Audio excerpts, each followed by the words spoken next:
just wanting to move their therapy around too early, Yeah. not giving it time for things to settle in. Just like you said, from very low levels to very high levels very quickly. And you're going to see that period of adjustment. Whenever there's change, there's going to be a little instability, and it takes time for the body to catch up. And that's why I like moving them up slowly, starting at a lower dose, moving up, and you can stay away from a lot of those unwanted side effects.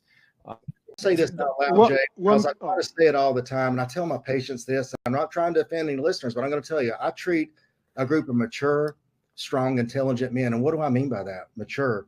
They understand that this is more than just sex and muscles. Okay, it's about prevention of age-related disease, disability, dependence, and frailty. It's about compression and morbidity. It's about wanting a better life for themselves and their family. So they're mature in that regard, and that it's not just about sex and muscles. They're intelligent in the sense that they're able to follow evidence-based in medicine and are not influenced by, nor do they seek advice from those that don't.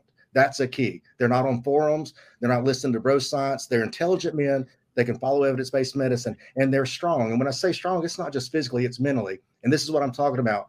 They're able to handle a little adversity or some temporary side effects that may occur when they first start testosterone.